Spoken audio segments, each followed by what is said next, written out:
Morning everyone, welcome to Ainsley News. It's Tuesday, 21st of December. A few more days left for this year. Talking crypto today, strong hands are still stacking BTC. Bitcoin enjoyed a second consecutive week of price ranging following a sharp drawdown in early December. After opening at $50,093, the price saw a high of $50,186 and a low of $45,671, a compressed range that spanned only $4,000. Closing out the week down 6.1%, presenting a great opportunity for investors to top up their crypto portfolio. While many eyes were on the Fed Reserve's comments following the Federal Open Market Committee meeting on Wednesday, the broader markets generally traded in consolidation throughout the week. Let's have a look at BTC's on-chain data to observe the dynamics driving the crypto market. A common behavior when prices make new highs is for profitable coins to be spent into market strength. Holders from lower prices want to pay themselves for the effort of waiting and taking on risk, and it results in profit taking and elevated activity from older coin cohorts. The spent volume age bands filtered below, or in the charts we're going to show you today, display spent coins older than 6 months, illustrates what older spending volume can look like. In the late 2020 bull run, the 6 million spending comprised 7% of on-chain volume. Since then, successive peaks of spending from this group have declined, topping at just 3.5% of daily volume at the recent highs. Among the investors anticipated to take action at the recent highs were long-term holders, who are consistent distributors in price discovery. The cyclical nature of long-term holders is as follows: steady accumulation in bearish market phases, eventually reaching a level of peak hodl, spending of profitable coins at the all-time high, realizing profits into market strength. And by the time price peaks and rolls over, long-term holders have begun net accumulating again. Distribution events visualized as a 7-day change in long-term holder supply typically result in peaks of 2% or more supply move to new buyers. However, the recent all-time high and subsequent pullback has seen a peak spending rate of only 0.6%, just 30% of the expected amount of long-term holders. This low-term preference investors seems reticent to spend at current prices, which may speak to sophistication in their decision-making. New investors are the first group tested by price weakness. In the days following the November all-time high and beyond the liquidation flush of December 4th, loss realization on-chain of $50 to $100 million a day was common. For loss realization to occur after an all-time high, those spenders must be top buyers. Net realized profit loss visualizes the daily outcome of on-chain spending in US dollar terms. We observe consistent profit taking around the all-time highs as coins from lower prices are spent to new buyers. Steep loss realization in the days afterwards at price pulled back over 30%. Losses realized after all-time highs indicate coins purchased at the top. Relatively flat activity in the past 2 weeks, suggesting investor interest is reaching an exhaustion point at current prices. With the understanding that older coin spending is declining and long-term holders mostly on the sidelines, it can be assumed that the recent coin activity is largely contained within the short-term holder cohort. A look at the standing profit-loss ratio of short-term holders can show the health of this group's supply and illustrate the periods of overheated price action. High values of over 1,000 indicate moments of extreme profitability for new investors. These moments are brief and often precede local reversals. Values between 100 and 1,000 mean newer buyers are in a healthy profit. Values below 1 indicate short-term holders in a loss.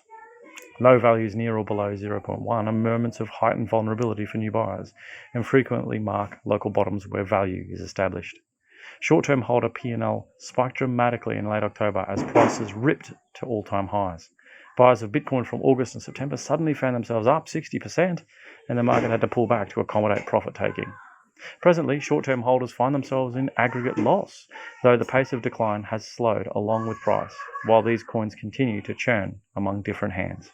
Their lifespans stay young, and they remain members of short-term holder supply. The ultimate perspective of coin rotation within the short-term holder group is seen in the percent of entities in profit. A remarkable observation on this chart is the arcing trend from late July to the present day.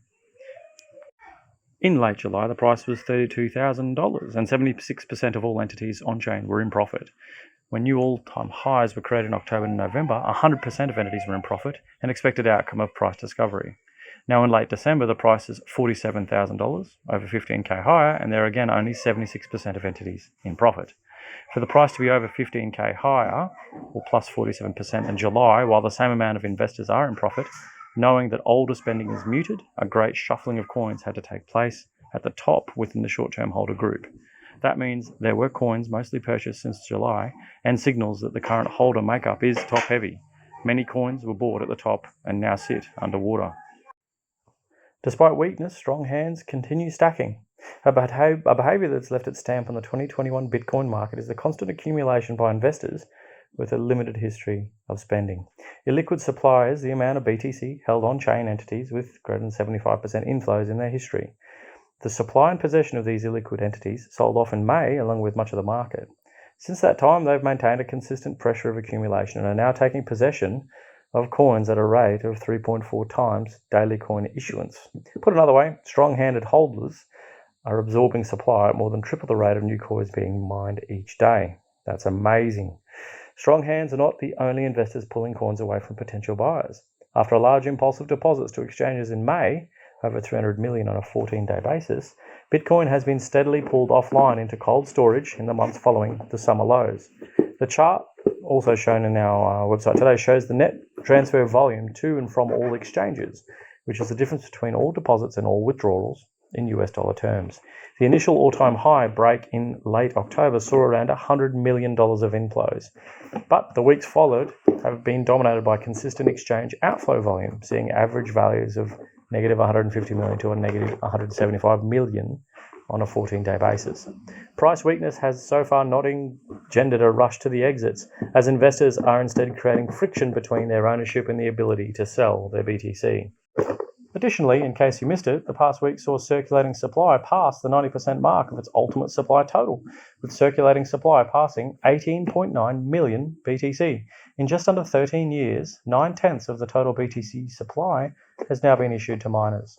Bitcoin's deterministic issuance schedule has much farther to go, however, with the remaining 10% of supply set to be minted over the next 119 years or so, ending somewhere near the year 2140. With so many holder types stacking BTC for the long term, future opportunities to acquire the world's first absolutely scarce digital asset are increasingly limited. And keep that in mind. So you can jump over to ainsleywealth.com.au and grab some Bitcoin. If you're still interested in the physical stuff, go to ainsleyBullion.com.au and check out goldsilverstandard.com, our own cryptocurrency built and backed by gold and silver and stored at Reserve Vault. Enjoy your day, everyone. We'll catch you tomorrow for more news.